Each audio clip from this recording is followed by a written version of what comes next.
There are two ways to wear authority. One is earned quietly, stitched into the seams of a life lived under hard rules, an invisible rank that never comes off with the uniform. The other is borrowed, shiny on the outside, loud in the dark, flashing red and blue to remind strangers who gets to speak first. On a moonless stretch of Alabama asphalt, those two kinds of power were about to collide, and only one of them would survive the night intact. Commander Eva Rostova, retired judge advocate, naval callsign Oracle, was thinking about something small and pleasant, the cinnamon and clove tea her grandmother used to brew after the first frost back in Alaska's Aleutians. The memory floated across her mind like steam, softening the day's edges as the miles drifted beneath her sensible sedan. Jazz brushed lightly from the speakers. Tire hum became the rhythm section. For the first time in weeks, there was no litigation brief open on her tablet, no veteran advocacy inbox pinging for her attention.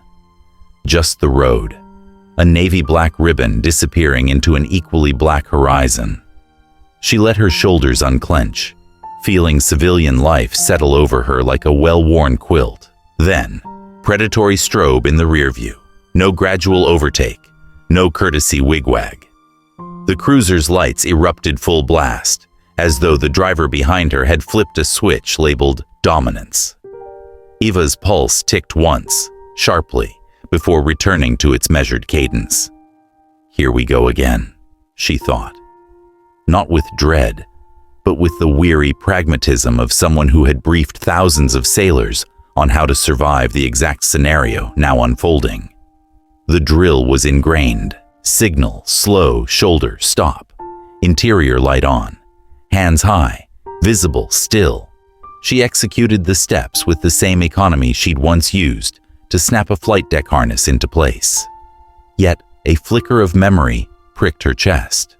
A cobbled checkpoint at 0200. A too-nervous corporal whose finger grazed the trigger guard. Different country, same chemistry. Authority plus adrenaline minus oversight equals high-voltage uncertainty. A tiny quiver of adrenaline crept into her abdomen. Not my first dance, she reminded herself, letting the tremor pass, smoothing her breath until it matched the soft trumpet line drifting from the speakers. Gravel popped under heavy boots. She saw him in the mirror before she heard him. Large frame, sheriff brown uniform strained across gym-built shoulders, flashlight held high like a cudgel. He halted an inch from her window, beam weaponizing the darkness. Instead of announcing himself, he rapped the glass with one bare knuckle. Tap tap, a drummer calling time. The gesture was small, but its message boomed. Your move, civilian. Eva lowered the window halfway. Cool night air slid in, smelling faintly of pine and diesel. Good evening, officer, she said, voice steady, eyes focused somewhere near his collarbone. Respect without deference. She could taste his expectation hanging between them. That subtle appetite some men acquire for watching other people flinch. License and registration. Flat. Uninterested. The line of someone who knew the script and trusted the badge to make it play his way. She reached, slowly, for the glove compartment. Wrist angles open, movements exaggerated, showcasing compliance like an instructional video. You have trained for worse things, she told the small knot of tension behind her sternum. Carrier decks, Article 32 hearings, parents who wanted someone to blame after their kid ejected over the Persian Gulf. You can handle one highway, cowboy. Documents surrendered. She folded her hands atop the steering wheel. He scanned her ID, lips barely moving. Taillights out, he declared, tone accusatory rather than informative. I had the vehicle serviced last week, Eva replied, calm as a still harbor. All lights were checked and documented operational.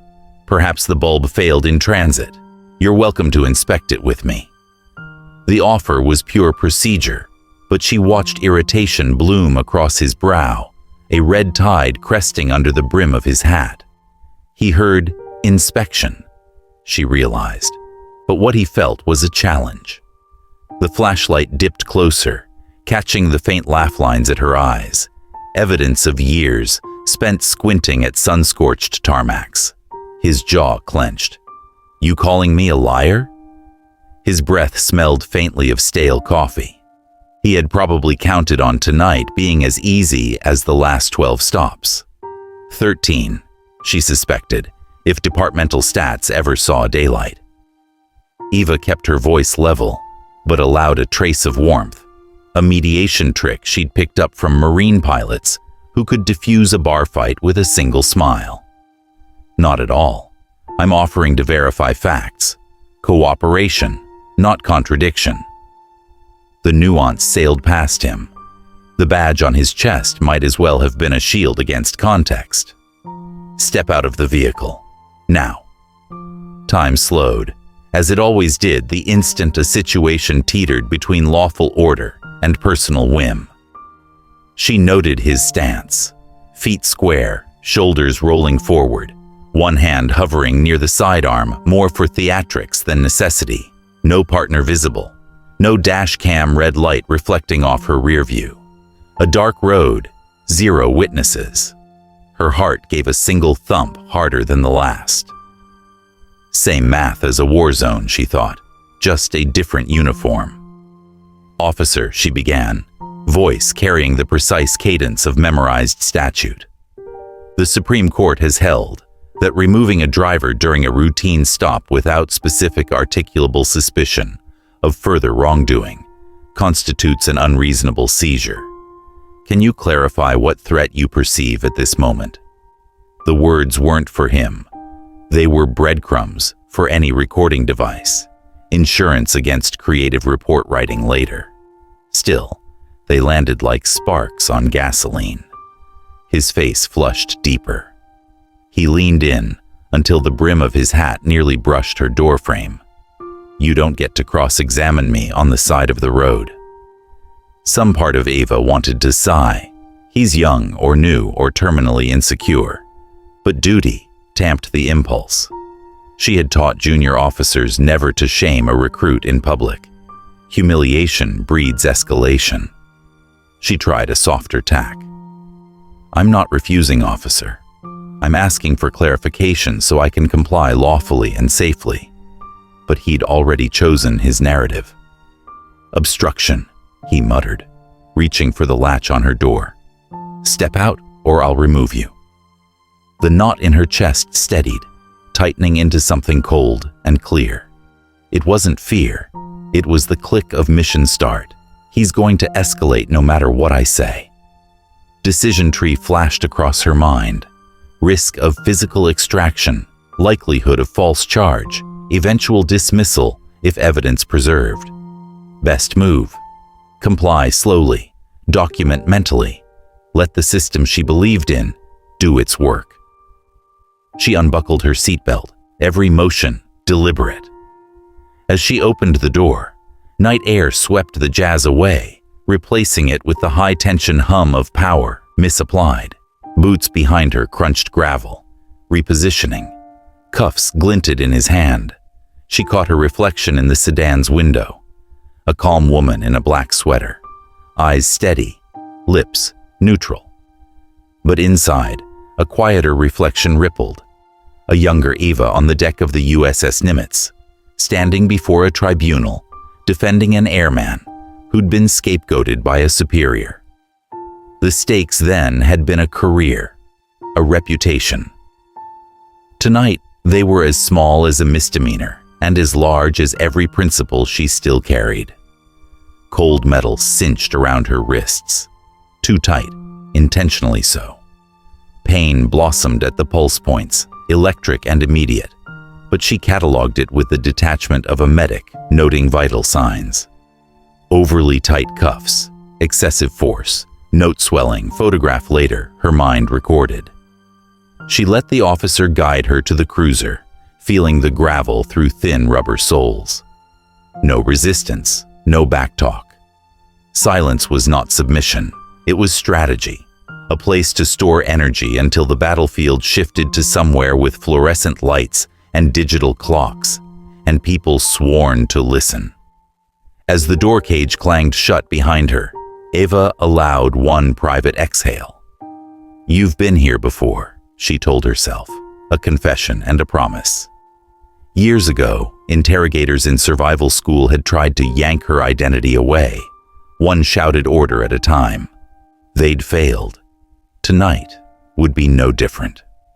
She closed her eyes, centered her breath, and let the jazz line she'd been humming transpose itself into a cadence of facts, case law, names, and dates, the ammunition she'd carry into whatever came next. Outside, Officer Caden Mills, she'd seen the name tag in the flashlight's glare, strode to the driver's seat, triumphant swagger barely contained. He couldn't see the years etched into her posture, nor the oath soldered into her bones. He thought he had just bagged another roadside victory. He mistook quiet compliance for capitulation, reflective eyes for fear. He had no idea the conflict he'd actually invited. The long game that begins with a click of cuffs and ends only when truth has the final word. As the cruiser pulled back onto the highway, its dome lights off now that the performance was over, Eva opened her eyes to darkness punctuated by passing mile markers. Each reflective dash felt like a tick on a countdown clock. Somewhere ahead, in a station that smelled of antiseptic and overbrewed coffee, paperwork awaited. Paperwork she knew could be as lethal as any weapon when filled out by the right hands. She flexed her numbing fingers against steel. Pain sparked again, sharp but manageable. A reminder that she was still here, still choosing. Not the first time you've been restrained, and not the last time you'll walk free. The thought carried no bravado, only certainty born of experience. The quiet inside the cruiser wasn't weakness. It was a sheath, holding the edge of who she truly was until the moment came to draw it. And the moment, she sensed, was already racing toward them in the dark, as relentless as the yellow stripes sliding under the wheels. The first rule of captivity, one she'd learned in SEER school, bruised and blindfolded in a plywood box, was own the space you're given. Even a metal seat belted to the rear of a cruiser could become a watchtower if you treated every detail like intelligence. Eva counted the rattle tempo of the engine, timed the officer's size, memorized the radio squelch that marked county dispatch. She noted that Officer Caden Mills drove with his wedding ring pressed white against the steering wheel, and that he checked his phone at every red light, eyes lingering on a muted screen before snapping back to the road with new tension in his jaw. The glow from the handset lit a baby blue background, tiny fists, pink cap, the date June 18th, a week old, maybe less. Eva let the information settle beside the sting of the cuffs.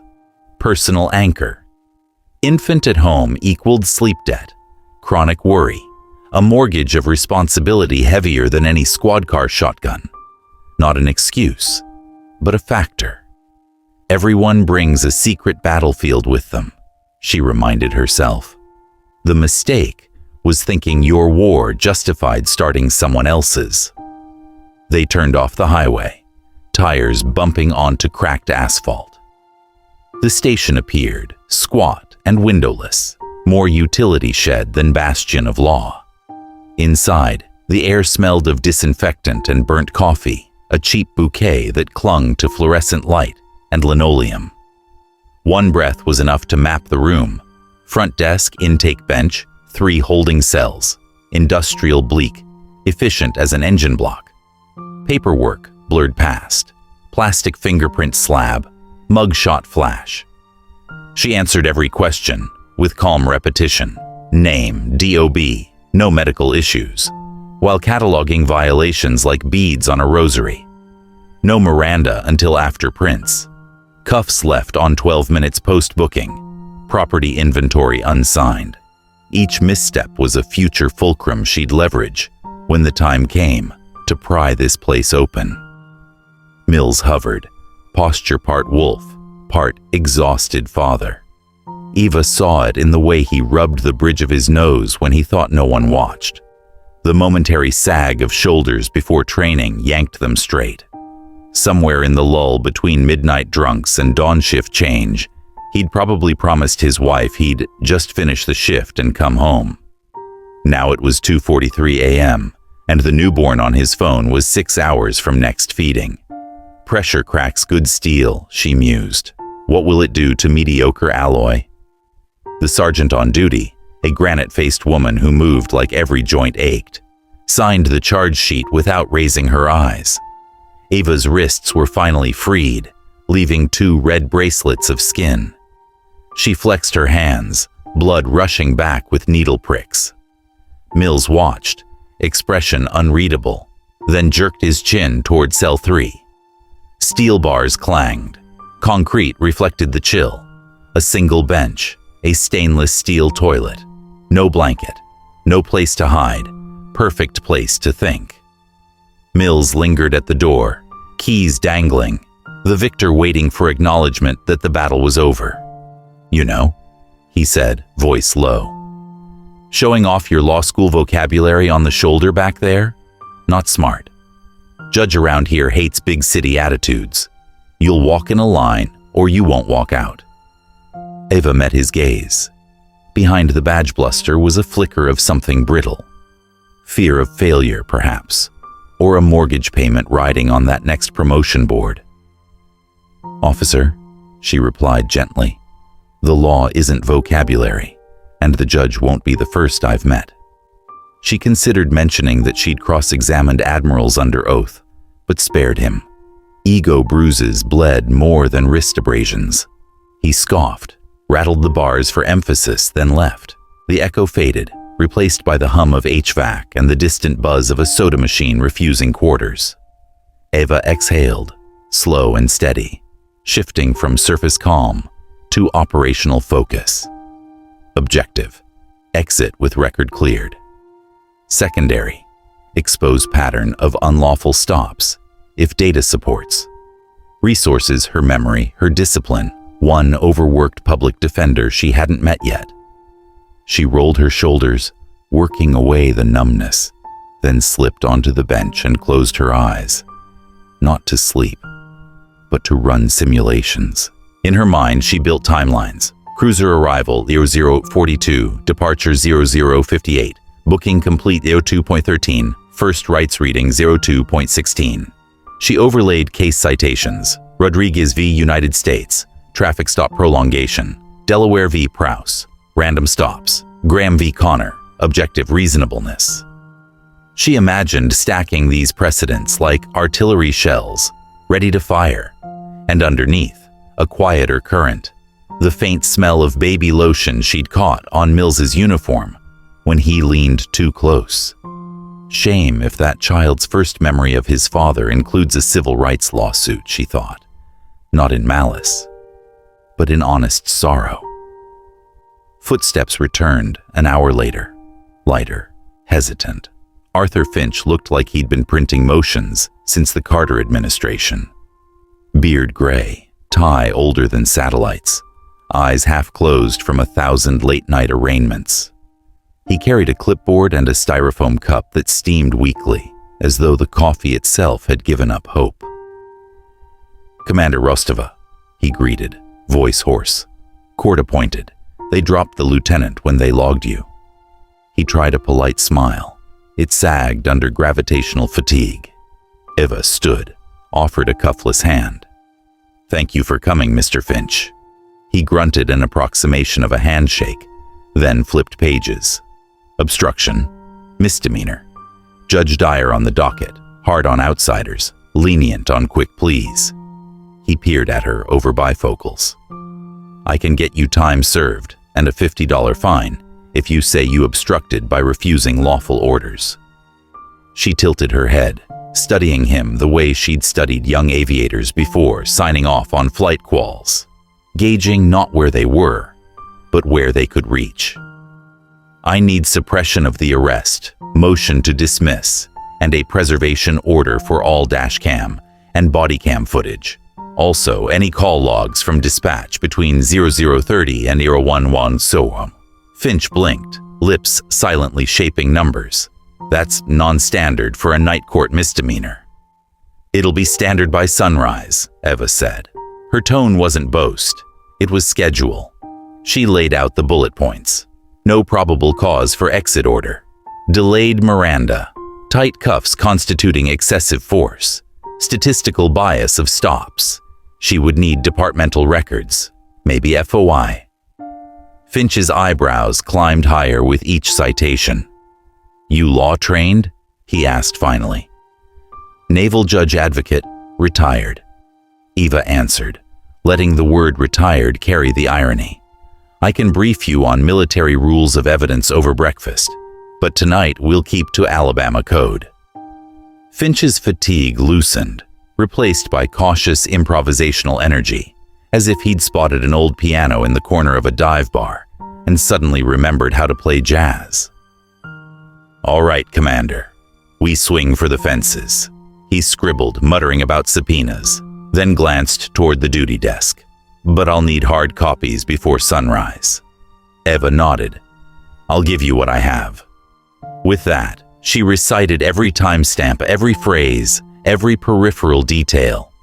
From the jazz track still queued on her sedan's USB to the moment Mills squeezed his phone, frustration flickering across a screensaver photo of a newborn. Finch's pen struggled to keep up. When she finished, he tapped the paper. That phone detail. Why? Pressure profile, she said. Explains his impatience, undermines any claim of objective judgment. Stress is admissible context. Finch gave a soft whistle. Remind me never to play poker with you, Commander. She managed a thin smile. I don't gamble, Mr. Finch. Too many variables outside mission parameters. He squared his shoulders, rolled the stiffness from his neck, and looked 10 years younger. Then let's adjust the variables. Sirens whooped outside. The 3 a.m. bar fight special. Mills strode past again, clipboard in hand, arguing with someone on his earpiece. If I don't show numbers this quarter, the captain buries my promotion packet. Yes, I know Joanne's expecting me home. His voice cracked, softer now, pleading.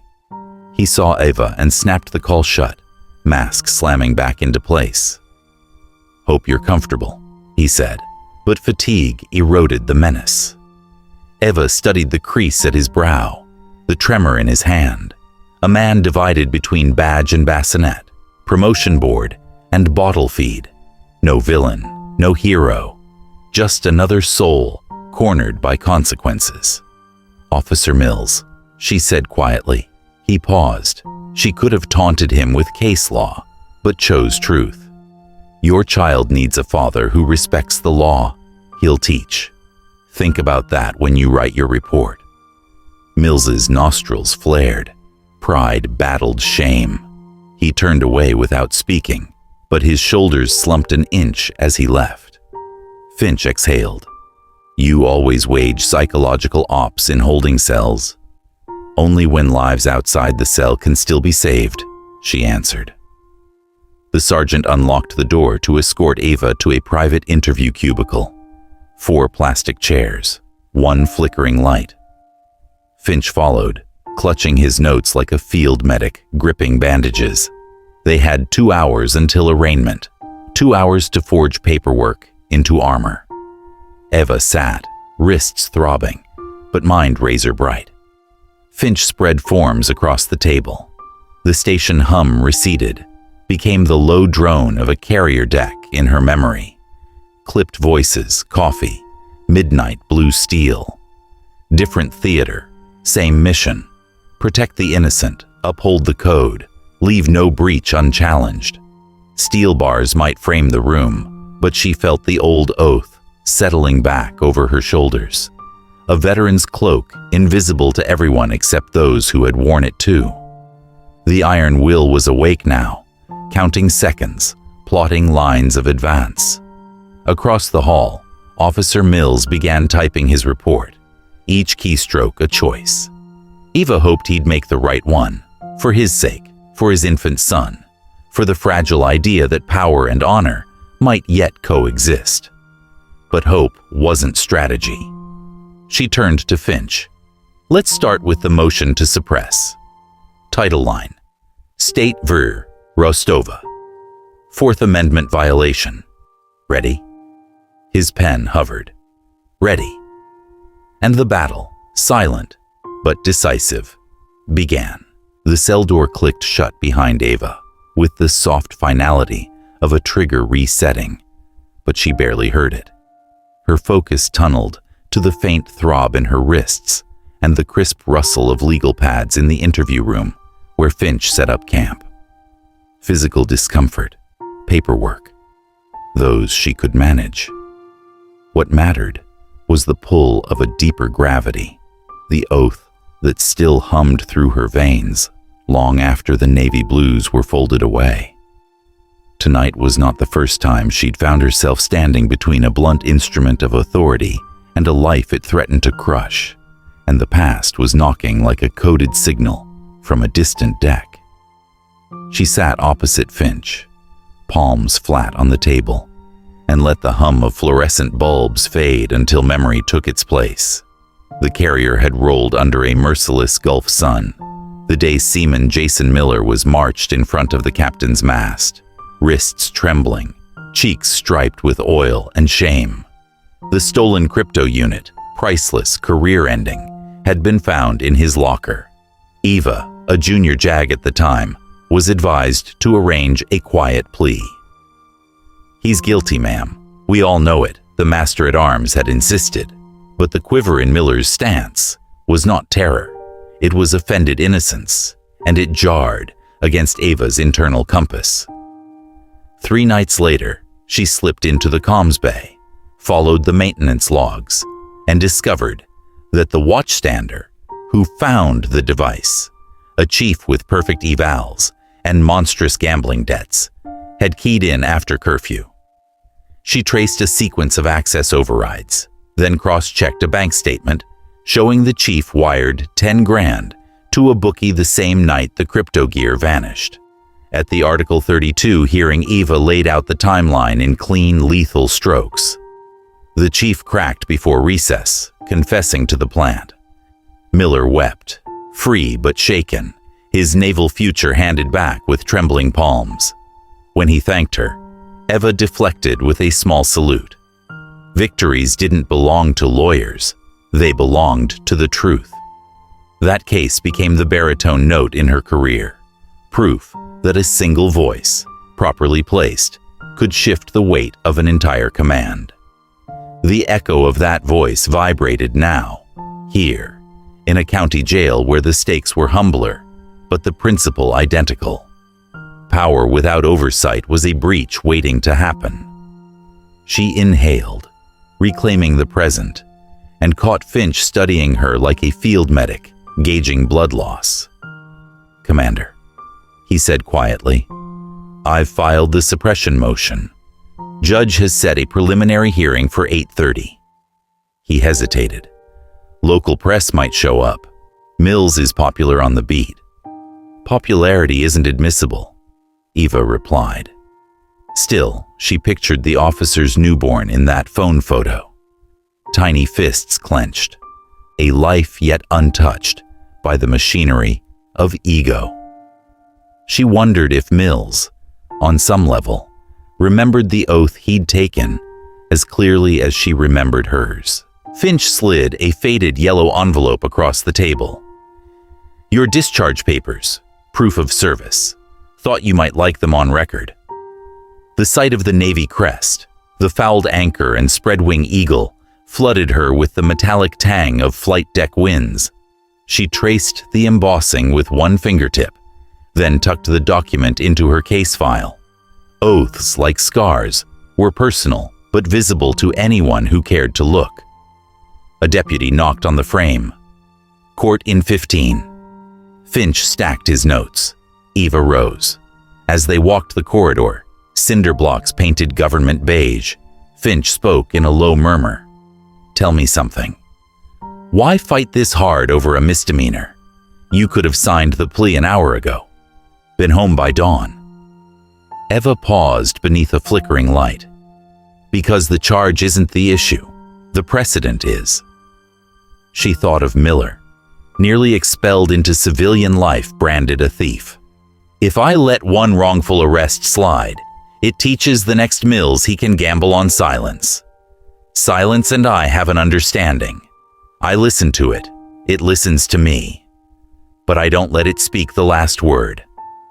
Finch's mouth curved into a weary grin. "Remind me to never ask you for the short version." Courtroom, 0750. The county courtroom smelled of polished cedar and stale heating vents. Townspeople filtered in, clutching thermoses, curious about the big city lawyer lady headline the Grapevine had promised. Mills stood near the prosecution table, dress uniform crisp, circles under his eyes darker than badge leather. When he saw Eva enter in county khakis and the calm of pre-dawn resolve, his jaw set like a cracked plate someone kept gluing back together. Judge Rachel Dyer, a woman in her 60s with the posture of a drill instructor, rapped the bench. On the docket, State of Alabama versus Eva M. Rostova, obstruction of governmental operations. Counsel ready? Finch rose. Defense ready, Your Honor. He gestured to Eva, who offered the bench a respectful nod. The state's attorney, a lean man named Harker, began routine remarks, but Eva's attention shifted to Mills. His gaze flicked from her to the gallery, where a young woman, hair in a hasty bun, newborn cradled against her chest, stood clutching a diaper bag. The wife, Eva realized. The infant's soft wail cut through hushed courtroom chatter, a note of raw humanity. No gavel could strike silent. Mills's shoulders twitched as though the sound traveled along a nerve wired directly to guilt. Objection, Your Honor. Finch's voice jolted her back. He held up the motion to suppress. Arrest predicated on unlawful command to exit vehicle, as articulated in Rodriguez v. United States and related precedent. We request immediate dismissal. Harker countered, citing officer safety, but Finch was primed. Safety requires articulable facts. Officer Mills produced none. He pivoted toward Mills. Did the defendant threaten, make sudden moves, brandish a weapon? Mills shifted, Adam's apple bobbing. She questioned my authority, raised legal points, made me feel... His words trailed off. Made you feel what, officer? Finch pressed. Like she was setting me up, Mills muttered. Finch let the line hang, then presented the judge with dash cam timestamps Eva had provided, proving the stop lasted only 12 minutes before arrest, not the 30 Mills had reported. He played 20 seconds of audio, Eva's even cadence, Mills's escalating tone. The gallery rustled. Someone whispered, "Doesn't sound obstructive to me." Judge Dyer's gaze hardened. Officer Mills approach. She consulted the timeline, then fixed him with a stare that felt subarctic. This court does not criminalize courtesy. It upholds it. She turned to Harker. The state's foundation is cracked. Unless you have new evidence, I see no lawful basis to proceed. Harker blanched. Motion to dismiss, Your Honor. The gavel's strike felt less like closure than a pulse of restored equilibrium. Case dismissed. Eva exhaled slowly. Corridor outside, 0857. The crowd dispersed. Finch shook Eva's hand. You made the law feel like a scalpel again, he said. Forgot how sharp it could be. Stay sharp, Mr. Finch. Others will need you. She started toward processing to reclaim her belongings, when a hesitant voice called, Commander? Mills's wife stood, the infant nestled against her shoulder. Mills trailed behind, hat in hand. His eyes were red-rimmed, but clear of the earlier sheen of certainty. He spoke first, words gravel rough. I'm not sure how to say this. I let pressure override judgment. That's on me. He glanced at his son. He deserves better. Eva met his gaze. He does, and so do the people you serve. She considered the weight of her next offer. If you choose to learn from this, start with the case law. I'll email you a reading list. Reach out when you've finished. Mills nodded, surprised. You'd do that? Accountability and redemption share a hallway. I unlock doors, I don't slam them. She extended a business card for the veterans' legal nonprofit she volunteered with. Use it wisely, for him. She nodded to the baby. He accepted the card like a fragile medal, then stepped back, wife's hand finding his. They left, a picture of fatigue and possibility. Finch joined her at the elevator. You just tutored the man who cuffed you. Justice isn't zero-sum, she replied. The doors opened. They stepped in. As the lift ascended, Eva felt the familiar settling of purpose. The skirmish was won, but the larger war, the one fought in policy meetings, town halls, congressional hearing rooms, raged on. She would re-enter that theater, armed with a fresh example, a living testament that legal needles could mend as well as pierce. Above them, sunlight speared through courthouse windows, gilding dust motes like tiny brass insignias. Eva closed her eyes for a heartbeat and heard the faint echo of jet engines, smelled salt spray from a bow wave, tasted the memory of cinnamon clove tea. The world had changed uniforms on her many times, but the oath remained the same: defend, uphold, protect. When the elevator dinged, she opened her eyes, stepped forward, and walked into the bright morning, oath humming steady as a carrier's keel under her civilian shoes, an unbroken line that stretched from a young sailor on a Persian Gulf deck to a crying child in an Alabama hallway and far beyond. Harsh white lights glared off polished wood, amplifying every heartbeat in the small-town courtroom. Headsets clicked, pencils tapped, and the muted cough of spectators sounded louder than rifle fire in the hush before a verdict. Commander Eva Rostova sat perfectly still at the defense table, spine straight, eyes on the bench. This was the legal equivalent of a hot LZ, and she knew the first misstep could shred reputations as surely as shrapnel. The state's opening gambit. Prosecutor Daniel Harker rose, dark suit crisp, voice smooth as oiled steel. Ladies and gentlemen, this is a simple case.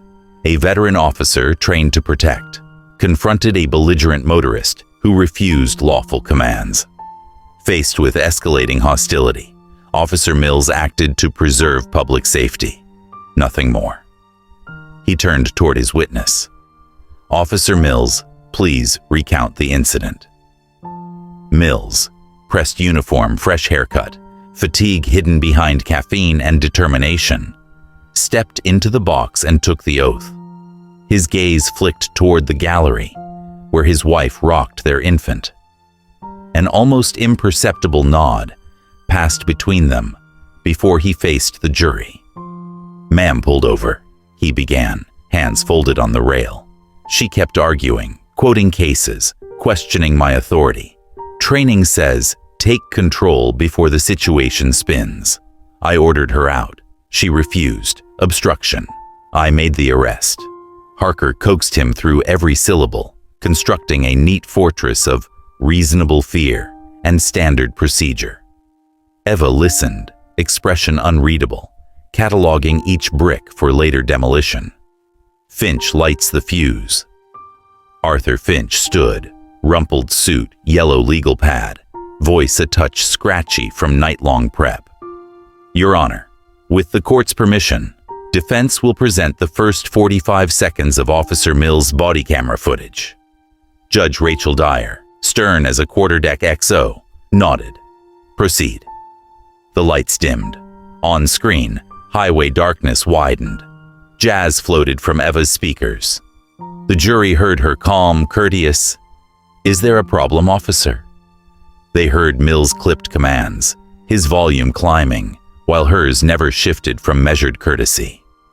At the 0:45 mark, the screen froze on Eva's hands, laced atop the wheel. No threat, no movement, only composure. Finch let the silence thicken until even the fluorescent buzz seemed accusatory.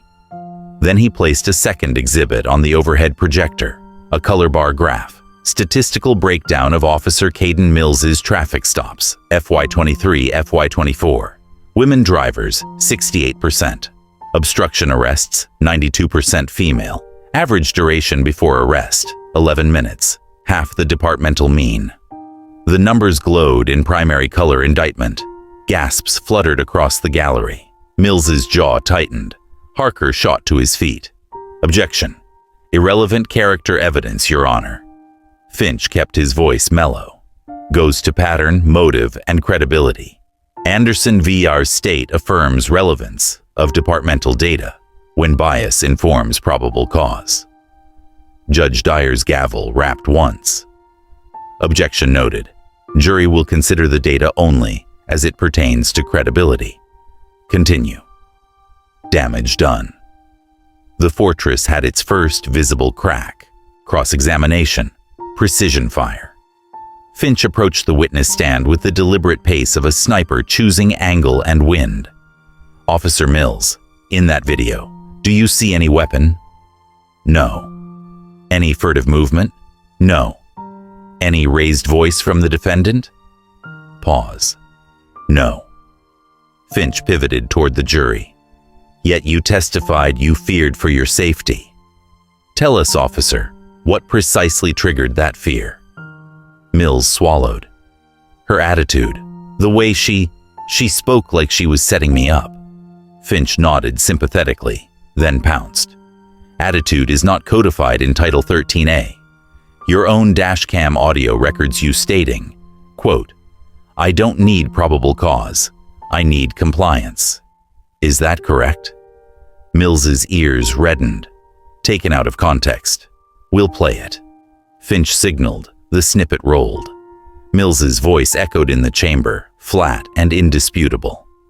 When the clip ended, Finch stepped closer, lowering his tone so the jury leaned in.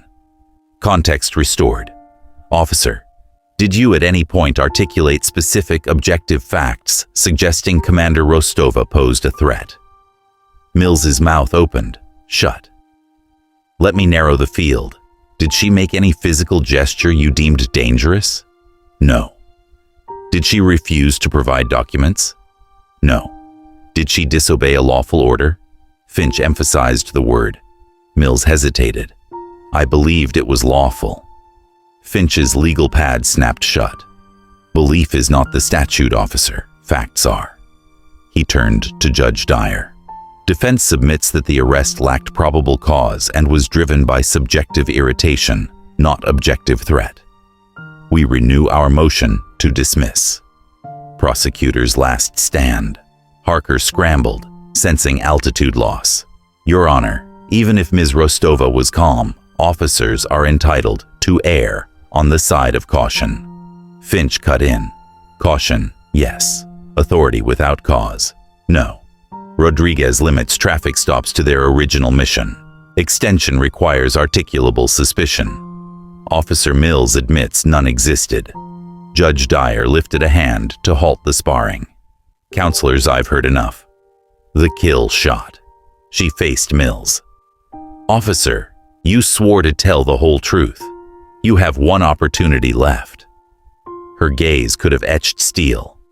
"Point me, right now, to a single frame in your own footage where the defendant obstructed you through intimidation, force, or interference." Seconds bled. 17 jurors' eyes pinned him. 12 jurors, 5 alternates, all leaning forward. Mills's lips moved, but no sound came. His wife rocked the baby. The infant fussed softly, as if echoing the emptiness in the air. Eva watched, a still center amid unraveling narrative. She felt no triumph, only the steady rhythm of duty fulfilled. Judge Dyer turned to the prosecutor. Mr. Harker, the foundation for your charge has collapsed. Motion to dismiss is granted with prejudice. Gavel, sharp, final, fallout. Spectators exhaled. Finch slumped, relief etched across his worn features. Mills remained frozen, a statue of tarnished authority, until the court officer guided him off the stand. In the aisle, his wife's eyes brimmed. Love, worry, perhaps recrimination. The courtroom could not parse which. Eva rose. Across the room, Mills glanced back. For one breath, their gazes locked, and she saw the weight of his newborn's future press harder than any cross-examination. Whether that weight would temper him into better steel or snap him brittle, she did not know. The verdict had given him the choice. Debrief. Outside, winter clean air bit her lungs. Finch joined her on the steps, flexing ink-stained fingers. "Commander, that was the neatest legal ambush I've witnessed in 30 years. Eva slid her sunglasses on. It wasn't an ambush. It was an after-action report in real time. She glanced at the courthouse doors. He'll have internal review, maybe civil exposure. That part's out of our hands. Finch chuckled, half admiration, half awe. You ever think of running for judge? She shook her head. I belong on the forward edge. Call me when the next line is drawn. He offered his hand. She clasped it, knuckles nodding camaraderie with gratitude. Finch turned back inside to file final paperwork, energized like a tired medic, surprised to find his patient alive and walking. Eva descended the stone steps into bright sun. The courthouse behind her looked less like a kill zone now, more like a weathered fort after battle. Walls intact, guns quiet, lesson recorded. She breathed deep, tasting distant salt on the wind that existed only in memory, hearing phantom catapults and bells, the soundtrack of another life, same mission. The law had spoken, the oath endured, and somewhere a child would learn what integrity should look like, because tonight his father had been forced to remember. The slam of the courthouse door behind Officer Caden Mills sounded like the hatch of a sinking ship. A single verdict had emptied his pockets of certainty. The badge felt heavier than Kevlar. The uniform suddenly, a costume without a role. On the concrete steps, he loosened his tie, a futile bid for oxygen, while his wife settled the infant deeper into a sling. The child's sleepy hand brushed his collar, and Mills understood, with a jolt that left him swaying, that the next report he filed would decide whether his son grew up proud of his surname or forced to apologize for it. Eva Rostova watched from a discreet distance. Victorious defendants often left courthouses laughing, arms slung around lawyers in giddy relief. She felt none of that. Elation was a luxury for people who hadn't learned how fragile justice could be. Instead, she experienced a quiet click of alignment, as if an off-center compass needle had snapped true north. The problem had not been solved, merely corrected, but correction mattered. One oath kept, one abuse checked, one child spared the lesson that power entitles. She slipped her discharge papers back into a weather-scuffed briefcase and walked towards the parking lot. For a heartbeat, she imagined her old flight deck. FA-18s shrieking, catapults hissing, salt air scouring the sinuses. Different noise, identical mission, control the chaos long enough for people to get home alive. She found Finch leaning against her sedan. He was reading a local paper whose headline blared, "Judge dismisses obstruction case. Video contradicts officer's testimony."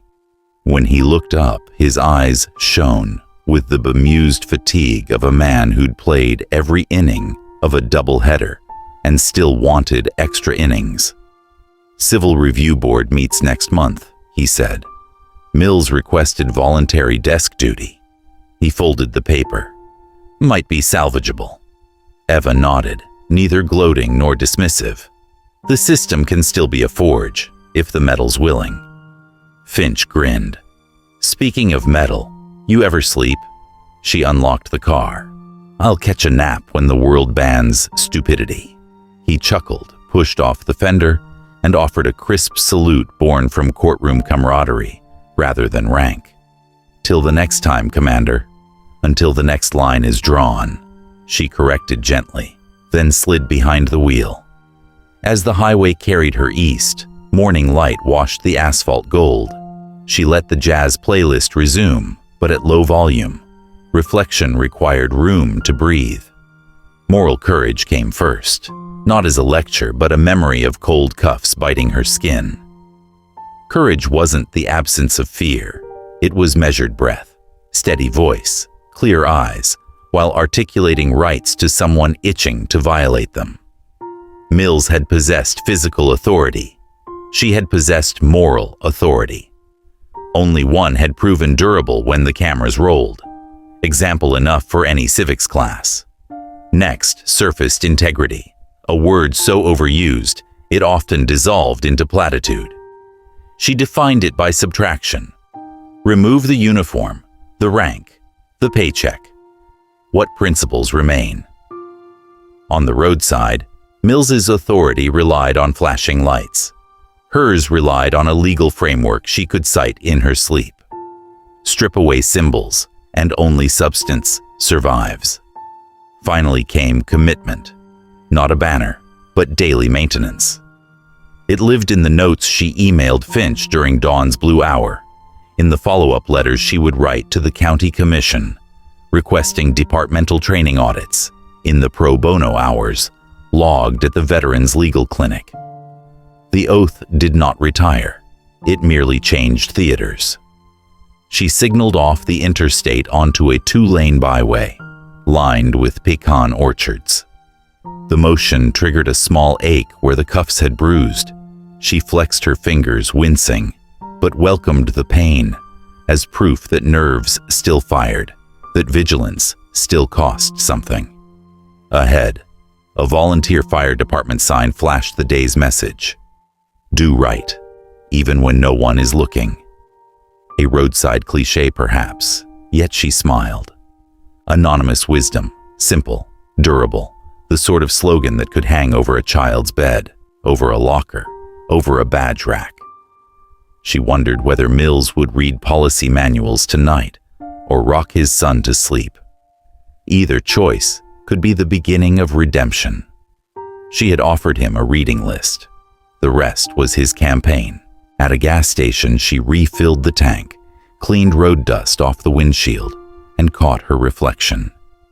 Civilian clothes, weary eyes, posture still unconsciously square. The world saw a middle-aged woman topping off an economy sedan.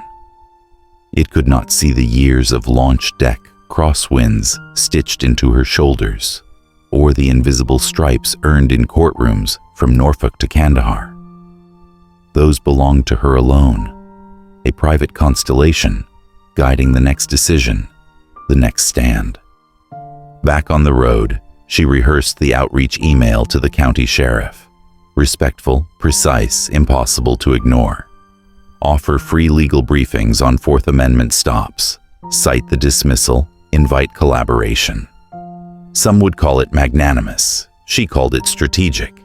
Education prevented conflict. Conflict wasted lives. Twilight painted the sky mauve by the time she reached her driveway. The house stood quiet, shutters blinking in amber porch light. She killed the engine, letting the sudden silence press gently on her eardrums.